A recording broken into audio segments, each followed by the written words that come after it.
And yeah, they'll do an awesome job editing this intro to make it way more fancy than this. But I'm here with my good man, Billy Carson, who I've known Billy personally for some years now. Yeah. Solid friend, great character, businessman. He's been on Elevating Beyond last time, sharing your whole story behind the story. And what you hugely specialize in as well, you just came back from Egypt, is like the Emerald tablets. You've been studying those since what, you were like 6 or something, I think? No, not the Emerald tablets. Oh, okay. Yeah, the Emerald tablets I've been studying for the last probably 10 years. Okay. Yeah, but since I was 6, I was studying aerospace technology, which then led me into understanding more about advanced technologies, and then finding the link between advanced technology and ancient civilizations, and going on literally a 25-year, or 27-year now, goodness, trek around the world. Been around the world now over 18 times. Last year, spent 9 months in hotels. I remember. As you know, you're my witness, leaving this big old mansion behind and not going home at all. And grind. Traveling nonstop to these ancient sites to get the information hands-on. Okay. And that was weird. I just heard a little chime. Wes, you there? He's frozen. Oh. Be too easy if it works perfect, right? Yeah, I know. What is he calling in on? What is that app? This is through Stream Deck? I'd have to ask Carl. It's through. It actually works great usually, unless there's something going on with the Wi-Fi. I think it's pretty cool. I'm just trying to figure. I think it's on his end of his connection. Yeah. I'm just trying to figure out, like, what is the name of this thing you're using, this portal? It's I want to actually press. It's I think it's all through Ecamm. Ecamm. Okay, gotcha. Yeah, so they have their own link. Then nice. You can set this up for different guests. You can make. When Carl was here through like Eric Thomas, we're just doing the show, waiting for him to call back. Yeah. Yeah, he helped get some of these things going, but you can get way more fancy if you got someone that. Yeah. I'm just like, how do I do it? Yeah, to where I think it's pretty cool platform. Let me actually try to jump back in. Okay, cool. So we'll figure this out in some editing and stuff, or maybe we'll just leave this in. But as Wesley's getting ready to jump on, Wesley Huff is so with Billy, like you can watch the previous show, and I've had the honor of being on his podcast. So like-minded in so many ways, and I've been talking about this for a while. I'm like, it'd be interesting to have you on and discuss. I don't love overly getting obsessed with the word religion. So I would say more of where some of the beliefs differ. If I was to be connected to a religion, it would be closest to Christianity and the Bible. Although the Old Testament, it's the New Testament and Jesus's teachings. I have my whole life story where that changed me and transformed me belief wise as a person. And okay, so he's in the green room. Okay. And let's see if we got Wes on. Hello. Wes, we got you back on. So I'll introduce Wes too. But yeah, what I was just saying real quick, Billy, too, is I also a shared belief, I think, too, with you, with God, is I also believe, I know God is within me too. It's just, and I don't believe that it's like you have to do 20 circles in the sand and like do a ritual to that was through like my connection with Jesus, where I know throughout my life, that's been when things are tough, it's like the strength of God is literally within me. Right. So like where we do agree on, where like a lot of the heresies and stuff through over religious practices would be like, no, you have to come through the head of this church to be blah, blah, blah, Right. And personally, and we're about to get Wes on, so we can have two really smart people in this talking about it, but I'm just breaking it down to my level of my understanding. That's been what really drew me in, is kind of when Jesus came and flipped all that on its head and was like, no, we're not, what was it, like the Pharisees, like what were the hype? He's like, we're not having to go through all the rules. He's like, they're actually worse than this thief right here, and really looked at what was in people's hearts, Right. And I think that's a beautiful thing. I know it has been for my life. But so Wes, now that we got you on, Wesley Huff, historian, linguist, biblical scholar, PhD, and athlete wannabe. I like how you threw that in the bio right there. And Wesley, my man, I think it would be great to, I know you guys were both recently in Egypt. There's tons that I'm interested in that. How all these things show up in Egypt is baffling to me. But just going right to it, I had here, Billy, you talk about how Jesus was never crucified, which is interesting because my wife, who's a Muslim, they believe that as well. Their beliefs, from what I understand from her, are they don't think that Jesus, as they believe is a prophet, God would have him killed. But I don't think they have any historical evidence, as far as I know, as to what or how or why they believe that. I'm curious for you guys both, and if you want to, I guess, go first, Billy, as to how you came about, like the findings where it seems that Jesus was not crucified, or that's not accurate. Sure. And in my videos, and if you listen to the podcast, the statement is according to the Sinai Bible. Okay, according to the Sinai Bible, Jesus wasn't crucified in that Bible. That Bible predates the King James version of the Bible, and the text there actually is about 12 to 14,000 differences between the Sinai Bible and the King James version of the Bible, which came much later. And then also one of the things that were interesting is that they discovered the book of Jesus' wife, which is at the Harvard Seminary, which according to some scholars, that's a little controversial, but they claim that this is an accurate record that Jesus may have even been married, which then adds more, if that's true, it adds more to the hypothesis that maybe he wasn't crucified. I just personally believe that Jesus was an amazing human being. I don't think that he was the Son of God in the sense that he's God, but that we're all gods, as he said, ye are gods, and that we're to do greater things in him. And I just personally believe that the return of the Christ is the return of the Christ consciousness. When we can all achieve a certain level of knowledge, wisdom, passion, understanding, empathy, love that he came to this planet with, and we get that in our mind and our conscience, and we can act on those incredible emotions and that understanding, that the whole world's going to transform instantaneously. And I think at the second coming is the coming of the Christ consciousness to the planet, not a human being flying back to Earth to save people. That's just my personal understanding of how I perceived it over many, many years of going through this information and going through all this text.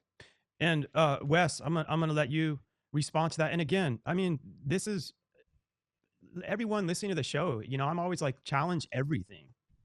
Learn to critically think and continue to come to your conclusions. Even with Jesus, I'm not personally even waiting on that he has to come back to say, I already know I'm, like I said, that strength of God and consciousness is already, I can tap into that right now. So you don't have to wait for him to come back, for those that believe he does, to actually have that like next level of what that's supposed to mean. But Wes, go ahead on for what Billy was talking about, I think with a book in the Harvard Museum, and I heard something about Jesus's wife, which that's, yeah. Yeah, well, first let me say, I think it's really cool to not just be in the room proverbially with you, Billy, but be able to interact with you, because I wish I could be there in person. Unfortunately, Toronto, Canada is a long way away from Florida. It's a little bit of a jaunt. But I really appreciate the fact that you seem to have investigated to a certain degree some of these facts. Do you mind if I ask a clarifying question? Sure. When you say the Sinai Bible, what are you referring to specifically? It's the biblical text that was written. It made it into you can actually look it up on Amazon. It's a Bible called, I have a version at home. It's called the Sinai Bible, right, from Mount Sinai. I'm assuming that's the mountain that they're referencing there. But they put together their own version of the biblical text prior to the King James version being put out. Sure. So when you refer to the Sinai Bible, would you be referring to Codex Sinaiticus? Like the codex that comes, okay. That's why I was trying to get some clarification, because so you can actually go and see Codex Sinaiticus is at the British Library, so you can go and see it. It's on display, and the British Library has actually digitized the entire manuscript. So I work with manuscripts in my linguistic work. I'm an expert on early Christian scribal culture, and particularly in Greek and Coptic manuscripts. I actually have a facsimile. So I have a photocopy that was done by the British Library of Codex Sinaiticus that I work with in my office. So I have it here, and the only reason I asked for clarification is because I want to make sure that what I'm addressing is actually what you mean, Gotcha. And not addressing something else. Because the Codex Sinaiticus in particular is just it's a 4th century Greek manuscript. Mm-hmm. It comes from approximately between 325 and 350 AD. And its text of the Gospels reads almost identical to the modern Greek text that we develop translations from. So my curiosity is just simply in kind of exploring, when you say that it denies the crucifixion or that the crucifixion isn't there, I mean, I can go on right now, Codex Sinaiticus, and I can look up the end of, say, Matthew 27, mm-hmm. where it has Jesus being crucified. And that's in Codex Sinaiticus, or, the John 19, or any of the other ones. So I think my confusion is that it doesn't read any differently. So actually, are you able to pull up a website with the viewers or listeners or whatever be able to see that? Right now to make sure I have the version that I'm looking at. While he's pulling that up too, like I keep saying to all the people that aren't scientists traveling the world and linguists, I don't even know how to pronounce it the right way, like me. Yeah, linguists. Sinai, I keep thinking of cyanide, like the point Sinai Bible. So right. Is that like a version? So from my own knowledge that I know, like when I really studied all this, what I thought was interesting about the Bible was how many like different eyewitness. I studied C.S. Lewis back in the day, how many different eyewitnesses and stuff there were. And they went on purpose to mention so many other names that they were able to like cross-reference throughout history and throughout those times, from my understanding. And those were different things that I always thought were kind of interesting that I felt was a good concept of proof. And then I want Billy to answer. And also, I'm just curious, like the Sinai Bible, where was that piece I found discovered? the text where I was referencing. Actually, I was misquoted. I misquoted there. It's the Gospel of Barnabas. Okay, yeah. Well, so that's good. So let's deal with that too, because I've actually worked with. There are 2 manuscripts of the Gospel of Barnabas. The Gospel of Barnabas is a really interesting document because it is a known forgery, and so that's why I think it's important to get to these sources. So at the very start of the Gospel of Barnabas, which we only have 2 copies of, one is in Italian and one is in Spanish. We see right off the bat that the Gospel of Barnabas, not to be confused with either the Epistle of Barnabas or the Acts of Barnabas, which are 2 apocryphal documents from the 2nd century, but the Gospel of Barnabas in particular, we know it's a forgery because it does things like in chapter 92, it says that Jesus spent 40 days on Mount Sinai, and then he came to the Jordan River and he walked to Jerusalem. But Mount Sinai is more than a week's journey away from Jerusalem, and neither Mount Sinai nor Jerusalem are close to the Jordan River. So never mind there not being a route from the Jordan River to like around Mount Sinai or going to Jerusalem. But there are internal problems with the Gospel of Barnabas, which indicate that it shows no actual indication of evidence of coming from or even having knowledge of first century Jewish understanding. It actually says Jesus is the Christ, but not the Messiah, which indicates that whoever the author is, he didn't know that those were the same words. And I think a bigger problem is that the Gospel of Barnabas actually paraphrases Dante's Inferno, which was written in 1314. So there's a lot of internal evidences that disqualify the Gospel of Barnabas, never mind the fact that we don't have any evidence of it prior to the 14th century, and none in any other language other than Middle Age Italian Italian and Spanish. But the internal content of the Gospel of Barnabas disqualifies it from being ancient. And then the fact that it's doing things like paraphrasing Dante, or it also refers to a rule of the time of Jubilee, which was changed in the Middle Ages from what it was in the biblical year of Jubilee. And it goes with the Middle Ages concept, not the ancient concept. So I think what I'm getting at is, so I'm a historian, and I deal with sources. So when I'm looking at sources, I want to make sure that I have a methodology by which I approach any type of source. So if there is something that denies the crucifixion, I want to make sure that I'm analyzing it and that the methodology by which I analyze it actually reveals that the content can be accurately tied to the event. So if we're talking about, say, Codex Sinaiticus, that's in the 4th century. Now that is, I would agree with you, Billy, our oldest copy of the Bible in the sense of cover to cover, Genesis to Revelation copy of the Bible. Right. The problem is that we have individual copies of all 4 Gospels going back hundreds of years before Codex Sinaiticus. So I have a facsimile behind me of P66. This is a late 2nd century copy of the Gospel of John. I work with this particular manuscript. I can just show the screen right here. This is an almost complete copy of the Gospel of John. And it has the crucifixion. By any chance? Yeah, so papyrus is just the what it's made out of. So I got that from ChatGPT, by the way. Yeah, sorry, so guys, I'm just I can actually. smart for a second. I have that papyrus at home. Oh, that's Yeah, so I'll show you this. So the documents you actually see on my bookshelf behind me are facsimile papyri that I've made.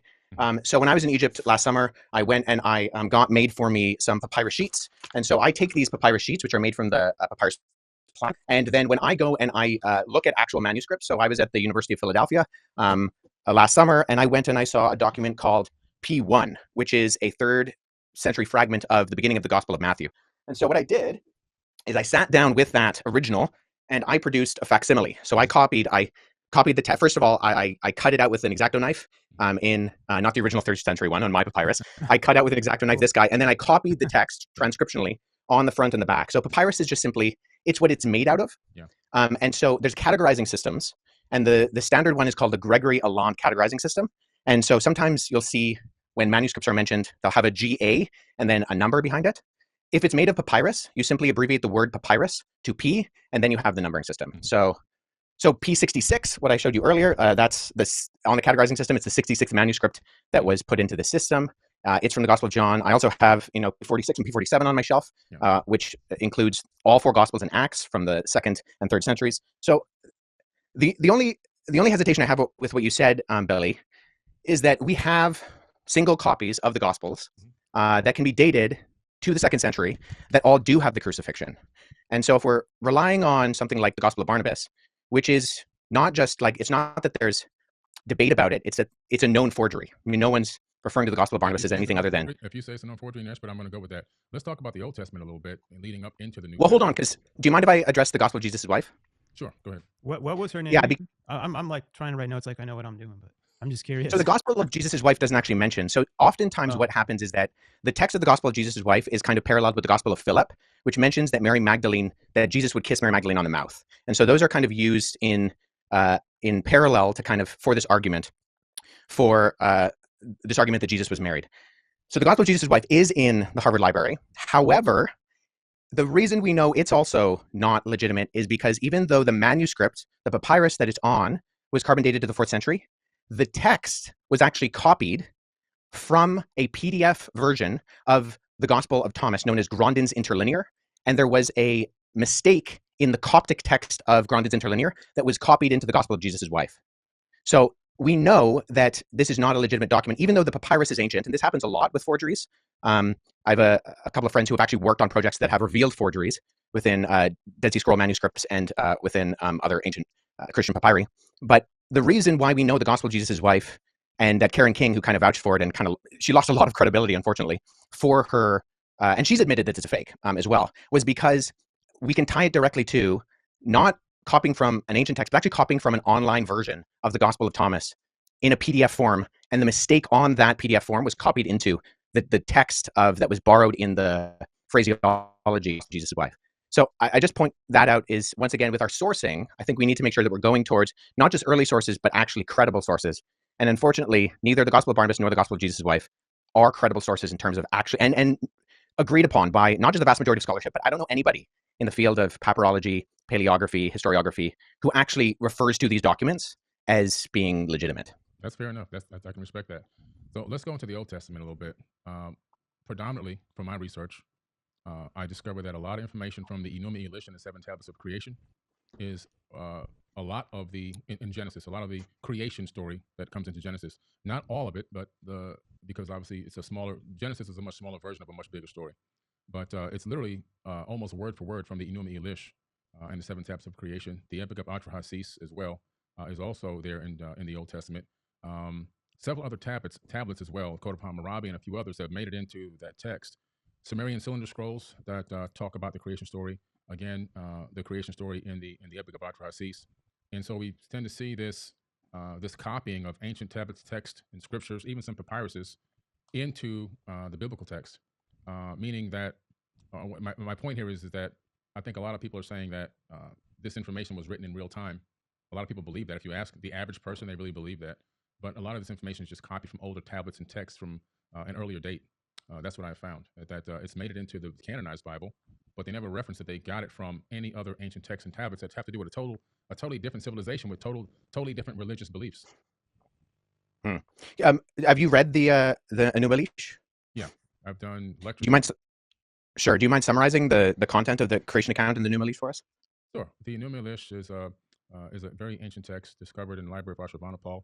And the summary of it is that it really gives us an account, which is crazy, an astronomical account of the creation of our solar system. It talks about planets and moons gaining specific orbits around the sun. It talks about a huge planet named Tiamat, 46 times larger than Earth. Earth didn't exist at the time, according to the author of this text, which is pretty interesting. And then there talks about a nemesis of sorts. In the original version, it's called Nibiru, but in a more recent version, still thousands of years old, the name was changed to Marduk. Marduk is in the Jewish American Library, in the biblical text, in the Torah, and so forth. Very popular figure in ancient times in the religious books and text. Marduk wanted to be the destroyer, so Marduk is the one that, during its next orbit towards Tiamat, crashed into Tiamat and destroyed Tiamat. A huge chunk of it swung away, recoalesced, taking the water, land, and organic material, which basically recoalesced as our planet here, Earth. And the rest of it broke up into pieces. Some of it turned into the asteroid belt. Other parts of it were thrown towards the sun, and some were thrown towards the inner Oort cloud, towards the outer edge of the solar system. This planet, or this moonlet that orbited, supposedly a brown dwarf, based on the description of it, gained a very strange orbit around our sun. And we have the scientific evidence now also to match with NASA's data, where we see that Saturn and I believe Neptune switch places. Uranus is flipped on its side, and that's more evidence that something came through our solar system in ancient times and gravitationally really tugged at planets here and switched up their orbits and even pulled the axis of a planet on its own side, where the equator is now running north and south. So a little bit of modern astrophysics kind of backs up what this ancient text is saying. But the Enuma Elish also then begins to talk about the fact that these beings, it kind of cuts into the fact that these beings, are on Earth and at some point begin to engage mankind. In other words, they didn't create people from scratch, but they engaged the existing hominid and began to utilize us as workers for their workforce. In the Atrahasis epic, you see a much similar story, slightly later date period, but still thousands of years old, the epic of Atrahasis, and we see a very similar story, and we see where the sons of God literally came down to Earth. They came from Mars, according to this text, if you read the translation of the planet Mars and to English. And then they went to battle. They were going to go to battle in South Africa against Enki, Enlil, and Anu. And they come to terms without going to battle. They argued that they needed women, human women, believe it or not. And they also wanted a workforce. They didn't want to continue to do the labor. They were cleaning out the Tigris and Euphrates rivers, digging canals, building cities on Earth, and according to the text on Mars, not according to me. And a decision was made by Enki and Anu and Enlil to allow this experiment to happen, where they would take the existing hominid here. They would slay one of the gods, meaning that they would, in my opinion, that doesn't mean that they're going to kill it, but somehow some type of genetic modification or manipulation, in my personal opinion, that's my personal hypothesis. But in the end, it ends up being that human beings are now doing a lot of this labor and worshiping these people as gods, as they, my personal opinion, masqueraded as gods. A lot of stories there, parallel stories that you see in the Bible, even the Tower of Babel incident, and many other crazy stories that are in the Bible. You can find a lot of those true stories in the ancient text, like the Epic of Gilgamesh, where you can find the true story of Noah. They found the Noah tablet to give him instructions on how to build the ark. It wasn't a big boat. It was a round disc that he built with the sections cut up on the inside like a pie. That was discovered about 4 or 5 years ago. I believe it's at the British Museum now. So there's a lot of text that's been covered and copied over into the biblical text.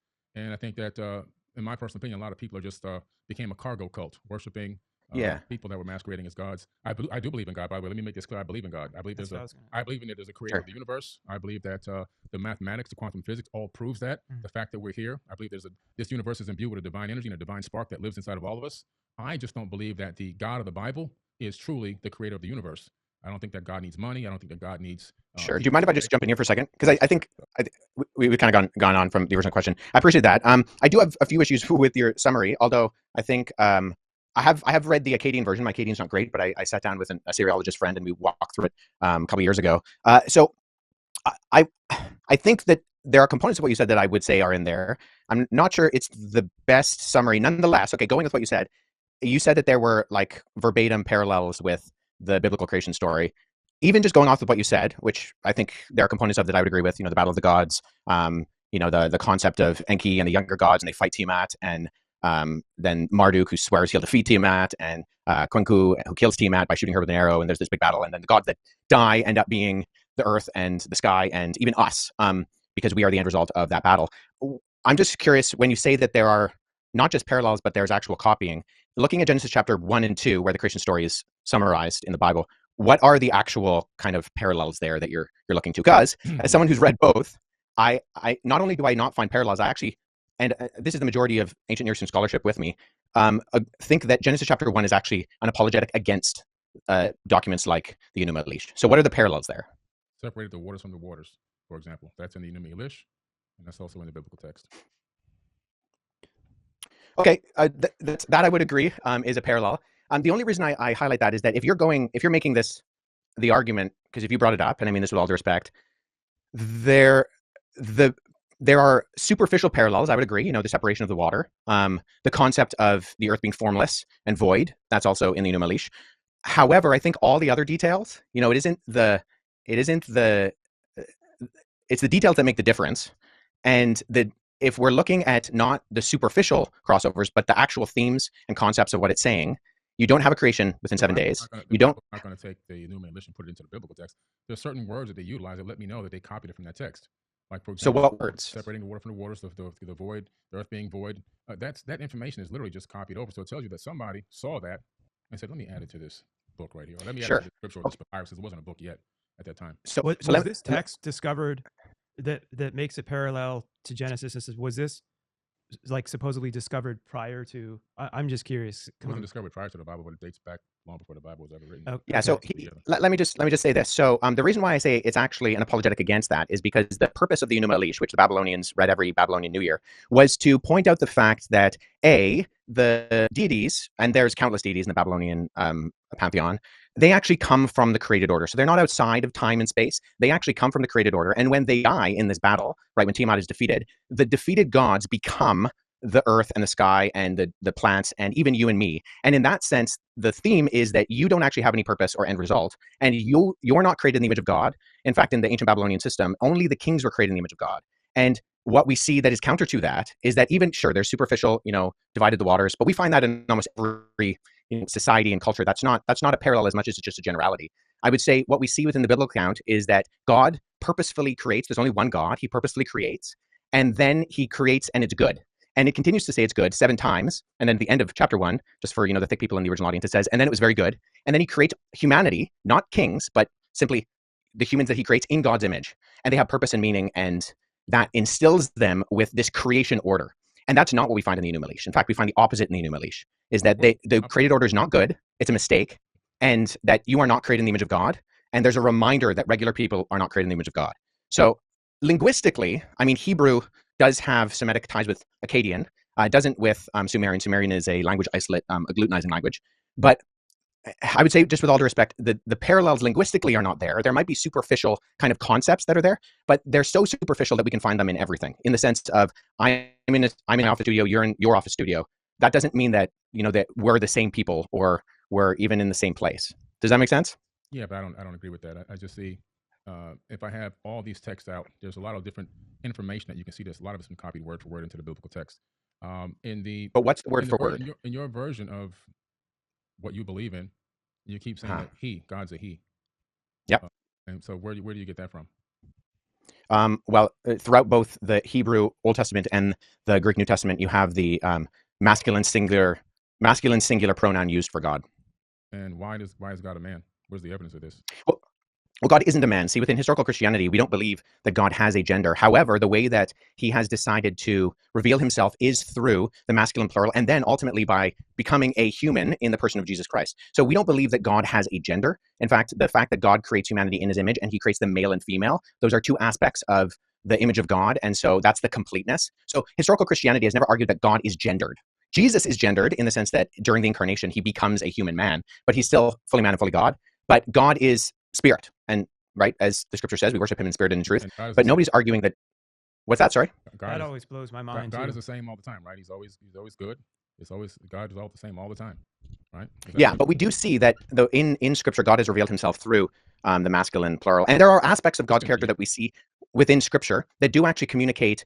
Jesus says that he longs to gather Israel like a mother hen collects her chicks. So we see aspects of the feminine of God, not meaning that God is feminine, but that the image of God reflects both the masculine and the feminine. And that's why when the 2 become one flesh, there's a uniting of that reflects the image of God as well within the covenant of marriage. Do you actually believe that the majority of Christians really believe that God is not masculine, that God has both aspects? It's irrelevant what the majority of Christians believe.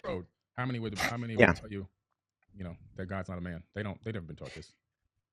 Well, I was taught it growing up. I was taught it in when I was a child, when I went to seminary, when I went to Bible college. I was taught it in graduate school. I would say I would say a few things to that. I would say in one sense, it's irrelevant what the majority of Christians believe, because what historical biblical Christianity articulates is what they should believe. There are Christians who run around saying all sorts of things that are not in conformity to biblical, historical, Orthodox Christianity. Right. And they shouldn't believe that because it's irrelevant. And so if one Christian believes something that is not in line with biblical Christianity, that's on them. So God is not gendered, but he does express through inspired scripture the masculine the masculine pronoun. That's pretty convenient. For an all-knowing, all-loving God to understand that human beings are going to take that and abuse it to put their boot on the neck of women for eons. It's pretty interesting. Also, I'm trying to understand. Yeah, so hold on. Let me speak to that, because it is interesting that. Quick, guys, I have to. Yeah, sure. If it was only for the Old Testament, I would have a hard time following a lot of stuff. For me, like what you said, putting the boots on women and stuff, it was when Jesus came that when they were literally like, oh, if a woman, you can just accuse a female of having an affair and murder her, and that's like okay, that he was he just reminds me of anyone that basically challenged everything. And people would say that it didn't contradict what's in the Old Testament, but however people were interpreting it, they were believing that they were following the Bible to women can't do this. You stone them if they have an affair or if they're accused of having an affair. And Jesus, you know, as we know the famous scene when they were about to stone her, he's like, he who hasn't sinned cast the first stone, basically saying no one's perfect. And was the first one that I know of that started like speaking to other tribes and other countries that people weren't supposed to, like they were so racist and prejudiced. And this is where my heart opened up, is like he stood for this love and this God that broke down all these barriers and just flipped what all the scholars and everything was saying on its head. And that's where I found that I believe that he was crucified, because he went so far like against the grain at the time. And I get what you're saying too. Like there's stuff where it's like, oh, that's convenient, you know, where human beings can add in that this is there and that's not. But something else that I always was curious. I'm like, you know, if especially the New Testament, if it was like written by man and stuff and pre-planned, I'm like, I think they would have done a better job of not making a lot of the people so like ignorant. The people that were like literally with Jesus questioning him half the time, like, bro, I don't know if you can do this miracle. And Jesus is like, dude, you just saw me yesterday turn water into wine. And I'm like, if they really, if I was writing a story, I'm like, I want everyone to believe this, I would make the people not like is questionable. It's like they have so many characteristics where the humanity in it is what like always drew me.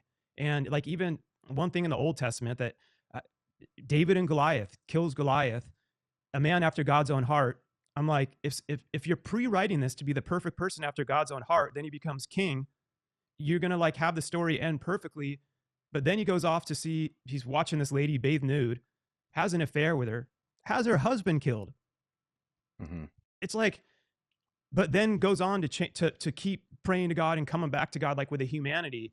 And God's like, this is a man after my own heart. And it's like finding all these human flaws is, to me, showed so much of like the beautiful struggle that, and I'm not going off everything you guys are talking about, which is factual stuff. I'm just talking from my own experience of ways where I drew and continue to draw my own conclusions. And I'm much more about my relationship with God personally, with Jesus and God. It's the same, over worshiping the religion, because so many people can, as we all know, that's wars are created, slaves are taken. There's so many horrible things that have been done in the name of religion.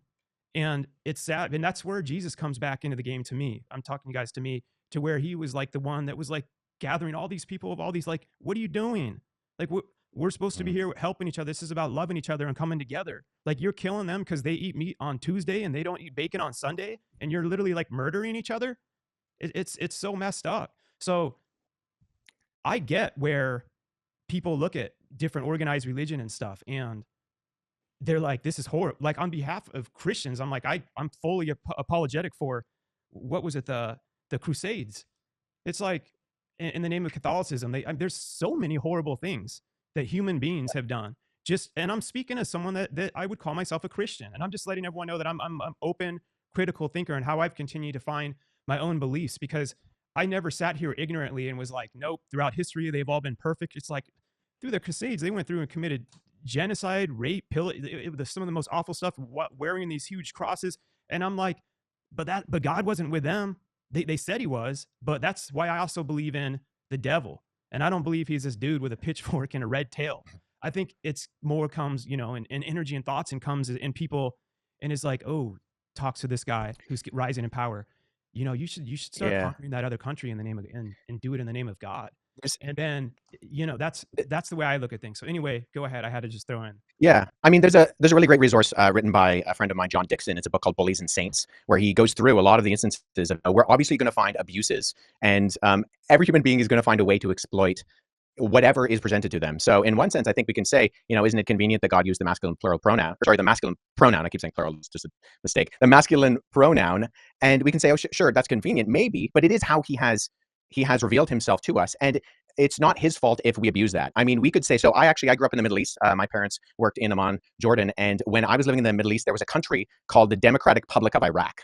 Now, just because democracy exists and people are going to name things democratic when they obviously aren't, doesn't mean we then judge democracy. I mean, think of the Democratic Republic of North Korea, right? Nobody thinks that that's an actual a representation of democracy. So people are always going to abuse terms and ideas and concepts. The difference is, though, I think historically within Judeo-Christianity, you have this ethic that we were talking about before that I think is fundamentally different than what we find in things like the Enuma, Elish, the Atrasis, and other things, in that we are created in the image of God. And actually, one of the earliest criticisms of Christianity are by individuals like Celsus, who is a Greco-Roman philosopher in the 2nd century, where he accused Christianity of being foolish, dishonorable, and stupid, and he called it the religion of slaves, women, and children. Why? Not because God used the masculine pronoun for himself and people were abusing that, because the concept that Christians believed in of everybody, no matter what your gender, your race, your social standing, Paul says in Christ there is no slave nor free, there is no Jew nor Gentile, there is no Scythian or barbarian, there's no male nor female. These things united people. And we can see there's a historian named Rodney Stark, and in his book, The Rise of Christianity, he actually says that you can track empirically the agency of women across the ancient world by the movement of Christianity. So that, in other words, whenever an area became populated by Christians, we see a direct correlation with the privileges and treatments of women that expand in time when the surrounding culture largely didn't view women as being fully human. So I think we're always going to have abuses, but if there's one worldview that exists that gives agency to people and says that everybody has worth by nature of being just human, it's the Christian worldview. And that's where I think it's very different. So we can argue about why we think God should or shouldn't have revealed himself in his pronouns, but I think that's actually irrespective of the historical reality that we see within the impact of Christianity, particularly on the West, but around the world, and how it gives agency to the marginalized. Wes, can I ask you one? So because I'm always interested in this, like you were raised Christian. I always think about this, like my wife who's Muslim, and our beliefs at the core are so similar, but there's some differences. And I wonder, like, if I was born in Sierra Leone, West Africa, where she was, I know in the Bible says Christ revealed, but C.S. Lewis is someone that I really respect, because I'm an entrepreneur. I'm a think outside the box, always, and we should be. No one should just be like sheep and follow what any of us are saying. Like, do your research on your own with everything, of course. But what led you, sorry, going back to C.S. Lewis real quick, he was a famous scholar who was once an atheist, set out on a journey to basically disprove the Bible. As he went to do that, he himself found out that it to be like one of the most historically accurate written books, which really shocked him. He then became a Christian after that. He's done the Narnia movies, Lion, the Witch, and the Wardrobe, or their books. They weren't movies when he passed away. But he has an amazing, I love people like him, because he doesn't just act like, he always was questioning everything. He's like, why is there this going? Why are these little kids dying, God, when they're, but something that he continued to come up with, which reminded me so much of Jesus and the love conquers all things too, is when so many people overly get caught up on religion over the relationship. And he's like, I've actually met some atheists that are closer to God without even knowing it. And I've met some Christians that are further away from God without even knowing it. And I believe that too so much. And I'm just really curious, like, as you went on your journey as being like a historian, studying biblical text, and then being raised, of the church, did you take it? I don't want to put what, did you take it upon, like, whatever I continue to discover, I'm going to have to accept, like, say something you did find when you were in Egypt revealed differently than what you were taught, like, did you kind of tell yourself, I'm going on a quest, like searching for truth without like a set conclusion to prove Christianity, knowing that it could go either way? Am I making sense? Yeah, I mean, I grew up in a bit of an unusual household in that my mom grew up in India, and my parents, when I was younger, I was born in Pakistan, and I spent a portion of my childhood in Jordan. I grew up in majority Muslim countries and surrounded by majority Muslim environments. And we had, a copy of the Quran in the room. In fact, we had the Bhagavad Gita and the Book of Mormon, and for a little while, other documents in our house. These were things that my parents, although they never verbally said, these Christianity is true, therefore these are not forbidden, these are not verboten. The truth, capital T truth, of the reality of the world we behold can stand up against scrutiny and investigation. And I did do a great deal of that as a kid. My dad is a historian as well. He has a doctorate, and I grew up on him reading the rise and fall of the Roman Empire.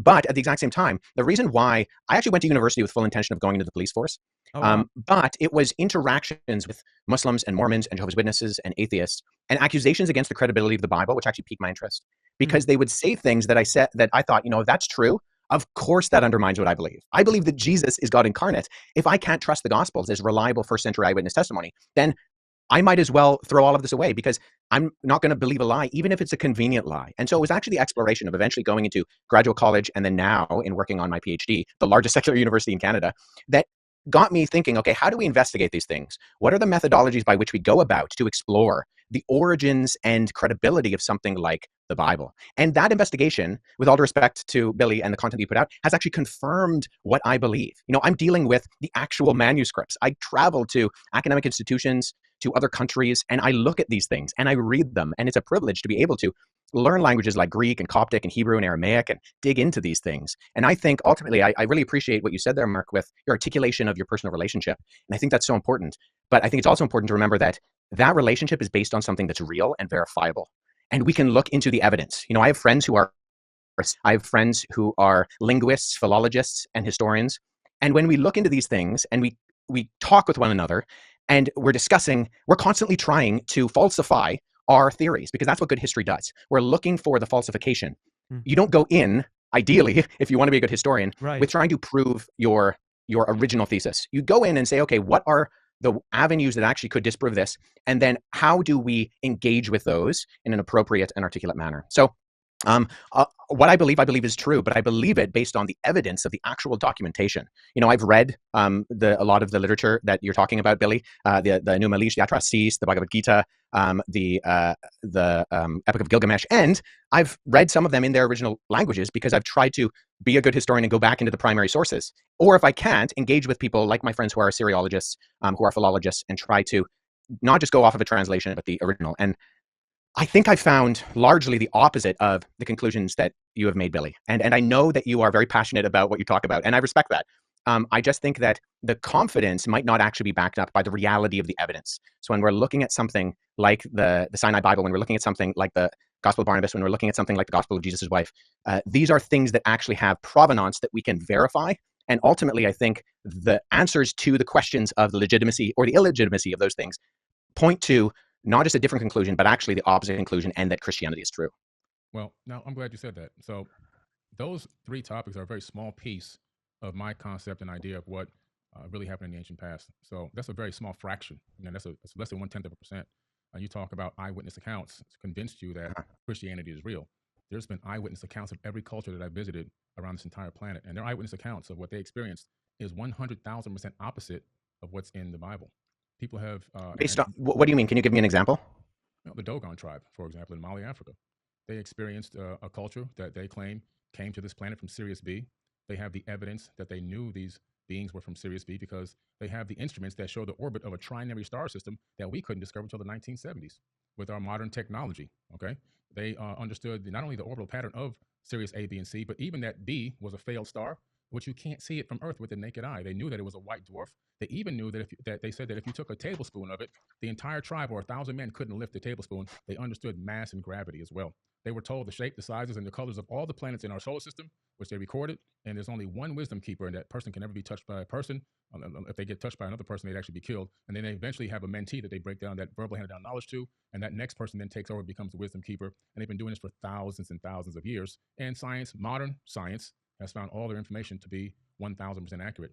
Then you have the Hopi tribe of the Americas, indigenous tribes, Hopi tribe, Lakota tribe, also having engagements with these quote-unquote star brothers, even having an account of them being taken underground, which you don't see just only in America. I just came back from Turkey. You have the people from Turkey and Mesopotamia also being taken underground into a place called Derinkuyu by these beings, by these people, a structure that's built 12 stories deep underground that's made out of volcanic tuff, a very soft stone, and if you don't know what you're doing, it'll actually collapse. There's no evidence of any collapse. And it was thousands of years old. It was reused many times. So the mainstream story about what it was used for to hide from Romans is actually false. This place is ancient. And in order to build it, you actually have to have foreknowledge of how to construct this type of underground civilization that can hold 20 to 30,000 people. It's places for livestock, places for worship, with no sign of collapse. And you have to have hundreds of ventilation shafts. And I've been down there. Those ventilation shafts cut through solid rock all the way down to the core. And there's even more. It links to other underground cities that are miles and miles away. As you get to the very base of this area, you can cut through and go to another location. But again, these people were taken under. Also, then you have the ancient Egyptians. Similar story. Major catastrophe comes. These people come and take them underground.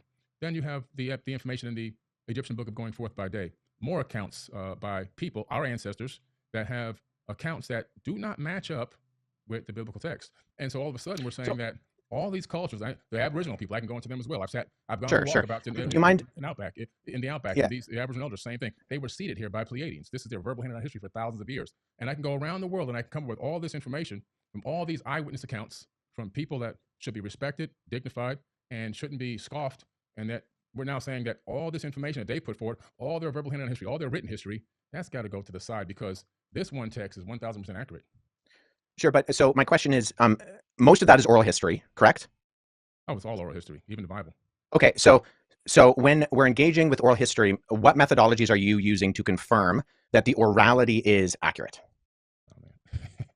Well, first and foremost, some of these texts are some of these cultures have written down information in caves. You've got cave paintings. The Dogon tribe actually have not only written down. Sure. No, I don't disagree with that. The question is one of historic. Sorry, I didn't mean to interrupt you there. The question is one of methodological analysis. So you have to have a method by which you can find either that something is falsifiable or that there are avenues by which you can show internal and external accuracy of credibility. So this is what we do with documents. This is what we do with the ancient Gospels. This is what I do. I've worked on Xenophon and Plutarch. And we look at the internal evidences and the external multivalent corroboration to try to figure out, okay, yes, we have all these stories. Great. I don't deny that. But as a historian, as someone who's trying to figure out what is accurate, how do you know if I use the term verisimilitude, do you know what that term means? No, but I can tell you this. Tell me how the Dogon tribe saw Sirius B, knew the orbit of Sirius B, a trinary star system accurately, and can show you the orbit with a special tool that they made that was given to them by these people. How do they know the shapes, the sizes, the colors, and the orbital pattern of all these planets in our solar system and other star alignments that they would use to have something called the Ziggy and planet and their own harvesting and planting and so forth and so on?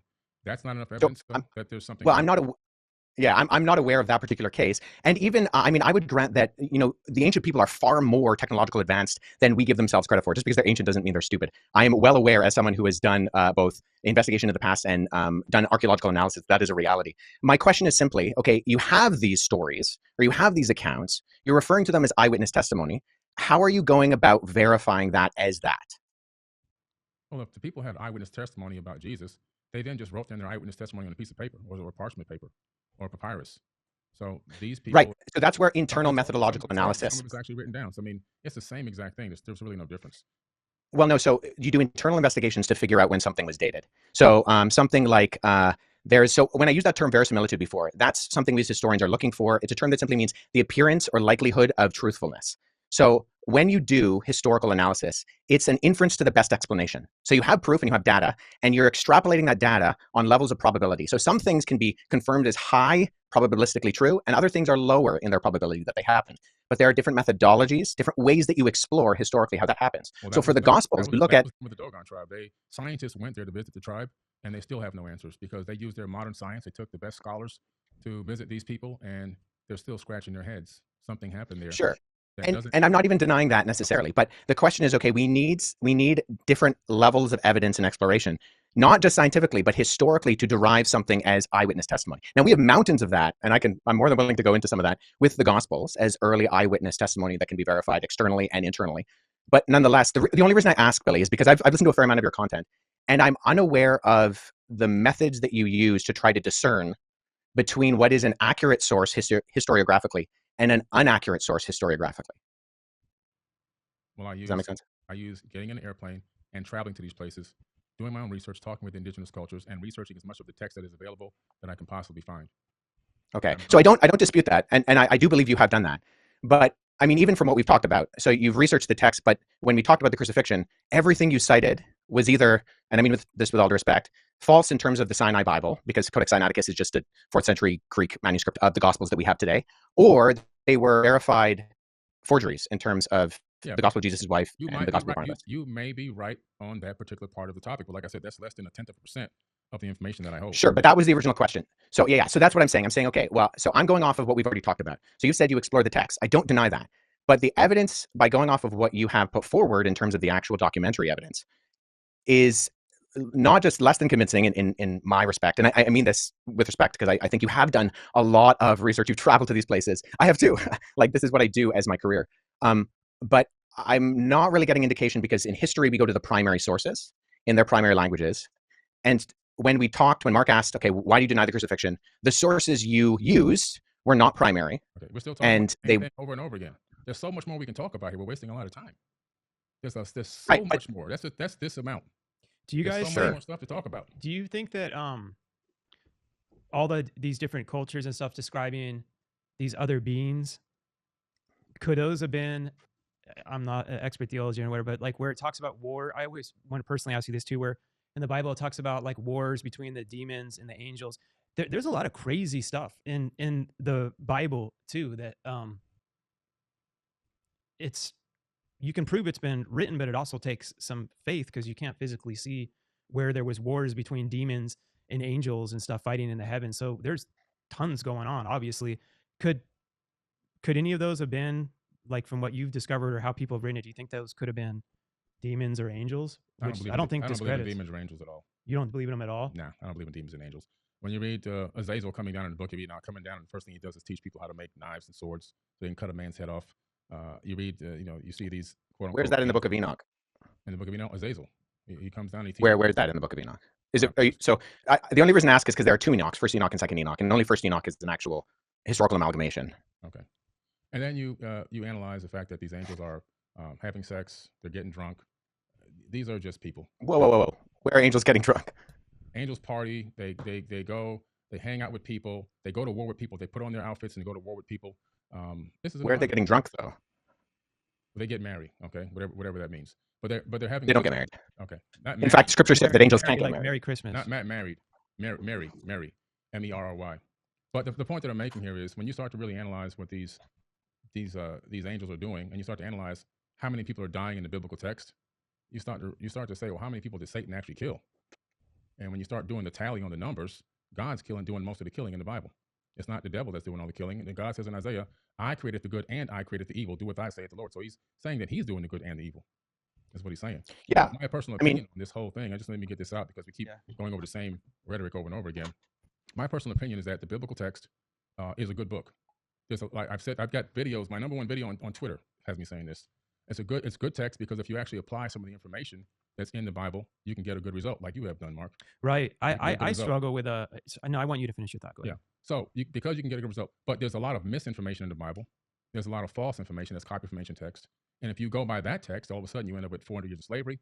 You end up with abuse. You end up with divide and conquer tactics that separate people. You end up with people thinking that they're the chosen ones and they're the chosen people. And we've been promised this promised land so we can eradicate another race of people because this is our land, because God promised it to us. You have people that want to go on the papal inquisitions and torture and kill and murder over 80 million people. You have the American Holocaust, 111 million indigenous natives slayed. You have all this going on because of this text, which is set up so contradictory throughout its path across time. You get into the New Testament, slavery is still being condoned in the New Testament. Was it? Honor thy slaves, master, as you would honor God or Jesus, it says, I believe. So in Ephesians. So well, it doesn't. It doesn't say that. But the God of the Old Testament too. Like I'll let you go real quick, but I'm just, and I know you have to go soon too. But I'm speaking as I challenge my own subject. It was always. I'm telling you guys, this is where Jesus came in and changed everything for me. But like the Old Testament too, it is hard for me to read. Even Noah, thinking God's like mad at everyone.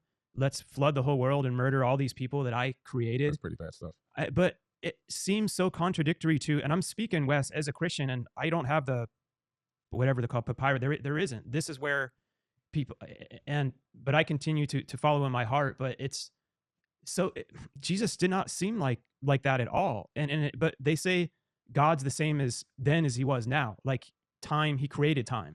So he didn't come down, as Jesus and change and evolve and then come back with new information and be like, you know what, I don't think I'm going to flood and do.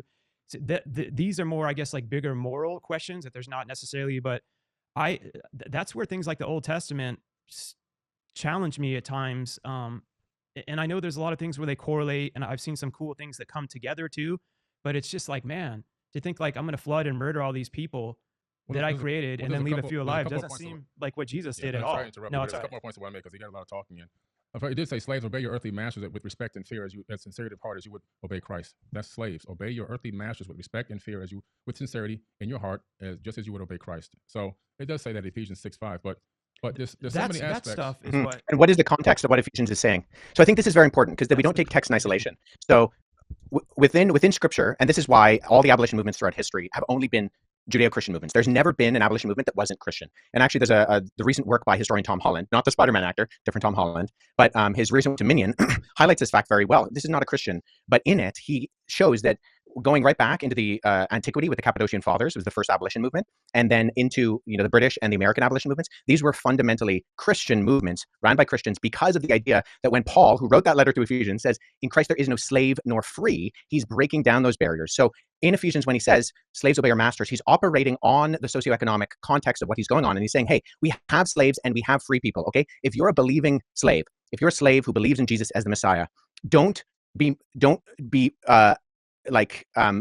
equitable in how you are living your life. Reflect Christ accurately. And that's a movement that he is fundamentally working towards that eventually starts to completely take out the legs from the slave movement in general. I love, by the way, I love that we're all, this is respectful. I don't feel, this is all just three grown-ups talking in a healthy way. I appreciate it. And I think this is going to give us, but this is where you and I sitting down in a room, I would be like, great that you came up, but like, what were the methodologies did you use to conclude that him saying the slave be the master to the slave, you're able to interpret it, meaning that he's meaning that? Because I was also raised in the church and I would question when they're like, oh, in the old days when they said women don't wear jewelry, that's a sin. You would know the exact verse. Yes. And then they're like, oh, but that was just written because at that time that was what they did. But then the next week they're telling me, but if you believe in the Bible, you either believe in all of it or none of it. I'm like, well, how come you're just, and they're like, but it's okay for women to do that now.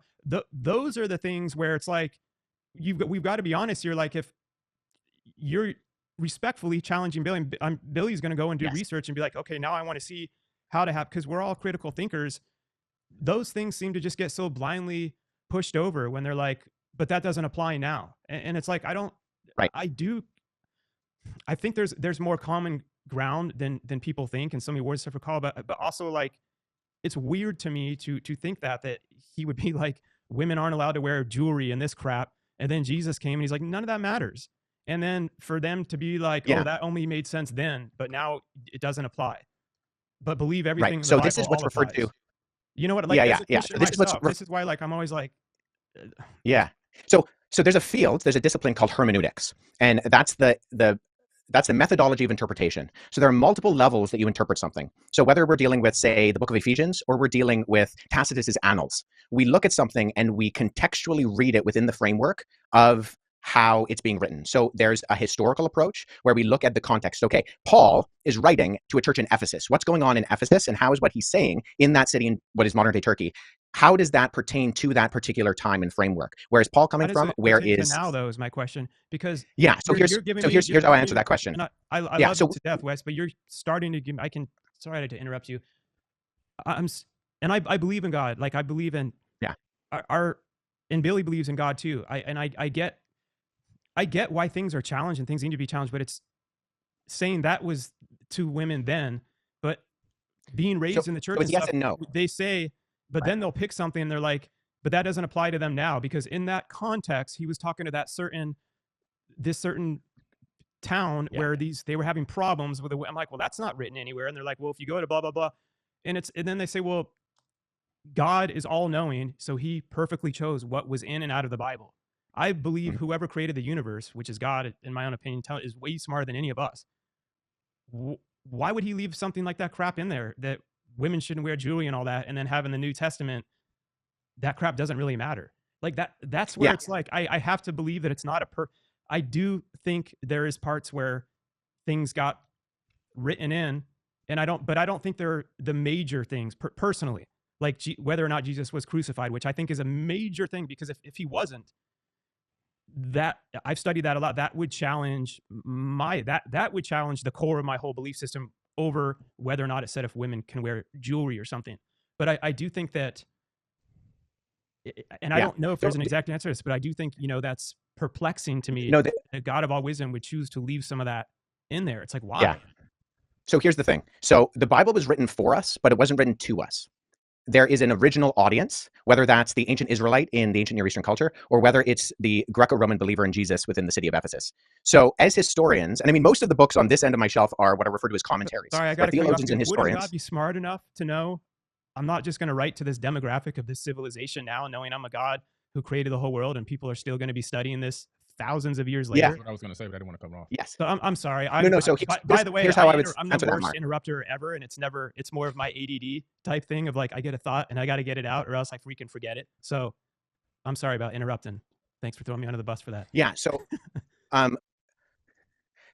I would answer that is I would say this. So you do have examples of where Paul is writing, and he's writing to a particular group. And so we look at, okay, what does it mean for a woman to wear and adorn themselves with gold in a first century Greco-Roman context, right? It has to do with the fact that prostitutes would wear those things. So we need to ask the question, what is the intention of the text? So sorry, yes, I gotta ask you again, take the meaning. But how do you interpret that's what I've been, the reason I'm interrupting you is I've heard this. I've been there, done that. Yes. I respect the crap out of you for how deep you go into studying the ancient texts and stuff, which is so important for the real root of it all. But they've told me that same thing, and I'm like, but why doesn't it just say that he was speaking to the women and stuff that were prostitutes of that time? Like, where does that correlate? He's not speaking to prostitutes. He's talking about purity, and he's talking in the context of when he says, don't adorn yourself with jewelry. The original audience, and we can explore this by the historical analysis. How dumb that sounds? Saying the original audience, then later on saying, but now it's okay for this audience because these women and stuff. No, because it's the point that he's making. I get why people if we're gonna, we got to be open minded. We're punching holes in other stuff to punch holes in our own, and even if it's agreeing, don't you think that's a little? I get what you're saying. Like if prostitutes at that right now, if prostitutes all wear a red band around their neck, and that signals what all prostitutes are. And it's like, don't wear that. Prostitutes have tattoos, and a lot of women who aren't prostitutes have tattoos. Right. I don't think it's this black and white that only the prostitute, and also you're only talking about in one little town. So my bigger question would be to God. Well, in Greco-Roman antiquity, why did you put that in the Bible? That just confuses everyone, though, because all these other civilizations are going to be reading that. We have something we keep saying here. God didn't put that in the Bible. Men put this stuff in the Bible. And I think that with some of the old, I'm telling you, Billy, it's for me. I think he'll get back on. If it wasn't for, sorry, we got you back on, Wes. Yeah. I understand what you're saying, Mark. But what I'm saying is, I think we're missing a big point here. The point that I'm trying to make here is that the Bible is written by people, men who are extremely flawed, and the evidence of that is what they did, what they took the information that's in that biblical text and what they did with it globally to other human beings, and how they even wrote about it in the Bible, how they enslaved and tortured people in the biblical text. So in that case, even in the book of Deuteronomy, which is one of the most brutal books out there, where everything is given okay to rape women, kill children. If one person talks against your Lord, go to that town and kill the whole town, burn the town down. So brutal. It's just too much. Like I said, it turns people into salt. The killing in the Bible is not being done by Satan. That's why I don't care. I don't believe in demons and all this other kind of stuff. Moses goes to the top. He talks to God. He gets his tablet. The first commandments are that thou shalt not kill. He comes down. As soon as he sees the people making a golden calf, he kills most of them. It's just like, come on. And I've learned with some of these stories how it correlated with kill your first son, related to then what happened with Jesus. But I'm still like, in my head, they're like, that's so beautiful. He was willing to sacrifice his son as God would. And I'm like, I don't believe that's so mean that God, I don't believe it's like, Jesus changed my whole story. No, when I'm in heaven, and I don't believe God is irrational, because he would be smarter than every one of us to be able to literally create everything. I would be like, God, I don't like, why would you tell that dude to kill his son? I don't see any benefit in killing your own kid. And then right at the last second, he's like, no, it's cool. I was just testing your faith in me. It's like, that seems psychologically, to me, when God's like, kill your own son, but then at the last minute, don't do it. Oh man, you proved your faith to me. I would be like, God, isn't there like I don't feel like you need to do that to a person. I don't think that's such a beautiful story. And I'm talking as a Christian. There's a lot of things with the Old Testament I struggle with, but it doesn't change my overarching beliefs. And I think there is things that are written in, maybe misinterpreted, that aren't as important as the bigger things, like the crucifixion and stuff of Jesus. Like, I'm hoping to God that your methodology of proving that is right compared to Billy's in that specific scenario. But in some of these other things, like, I almost rather them be disproved that God killed his, that God, and I've heard a lot of these different answers and stuff. And I know God gave us free will, and I understand all that too, but it's just like the God of the Old Testament and Jesus, it's hard to believe that they're the same person.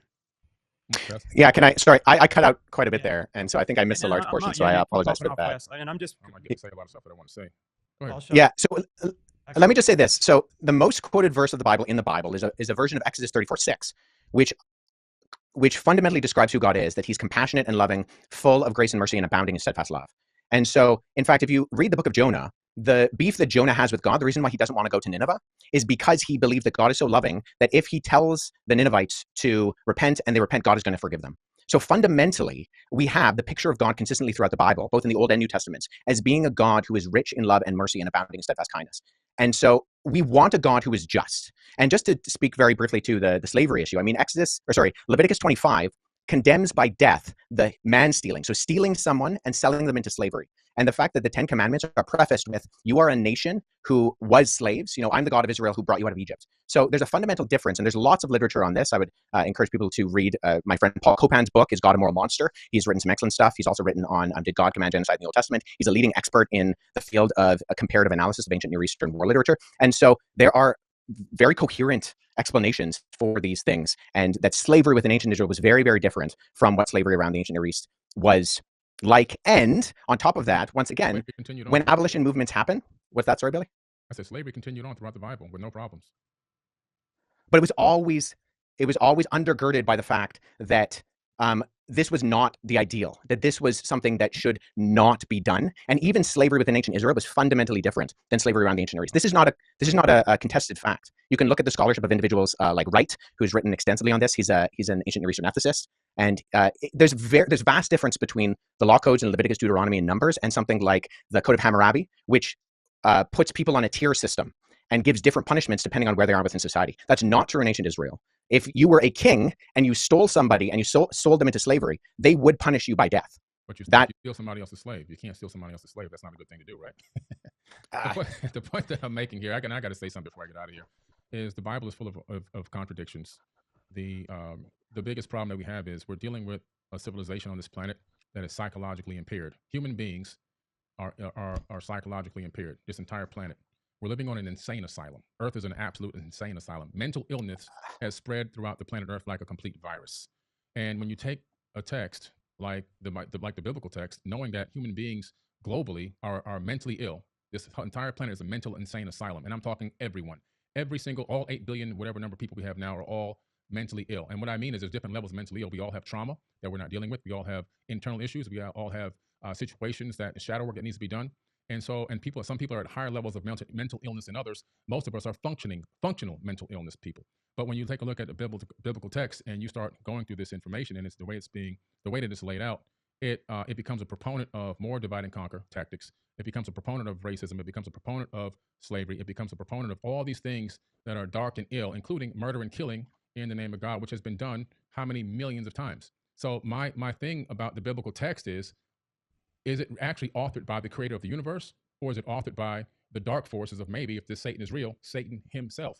And the reason why I say that is because all-knowing, all-loving God, omnipotent and omniscient, that is creating not only this universe, probably most likely multiple universes, because a creator never stops creating, especially with infinite power, is now at some point going to author a text that is going to allow human beings to misinterpret it and take it in his name and begin to slay people, torture people, and enslave people worldwide, to claim that you're chosen ones, to set up a state of chosen people, and then to even claim that you have chosen land, and to torture and kill even more people, women and children, in modern times, still going on to this very day.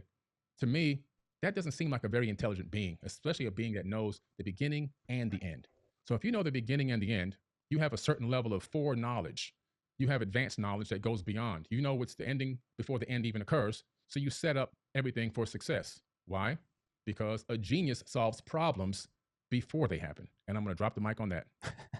with some of that too, I think came back on. Yeah. I gotta get to this meeting. Yeah, there's old stuff that it's hard to comprehend, but the thing that continued to change my life was Jesus, and the core of it was love conquers all things. I can't miss it. So yeah, keep going. Right, we can do a follow up. I really appreciate it, Billy. Thanks so much for interacting. So I would personally love to know if it doesn't cut out a follow up on just out of my own curiosity, Wes, of these are things, again, like Jesus has changed everything in my studies. I mean, I was young, I was in trouble, I was in jail at age 17. It changed my whole life, and everything Billy was just talking about. Yes, of course, we all know people are broken. It's Jesus that has helped me through. All of us were never perfect through my brokenness. And there's so much more love than so many people know. And it's unfortunate that some of this stuff has caused, people can pull something and there is anger, and there's truths to what he was just at least talking about there when you were cutting off about the wars and everything too. And it's sad because that's not what Jesus is doing there for us. And for people that truly don't have, the Jesus I know in their life, I don't preach down on them like I'm better than you, or to me, it saddens me, to be honest, Wes, talking heart to heart, because I'm like, man, at the end of the day, I've had so many times, bro. I've had times, I'm telling you, my wife's Muslim, but it was a church that saved our marriage. We were separated. We've been married 18 years. Like 3 years into our marriage, we were separated, living separate.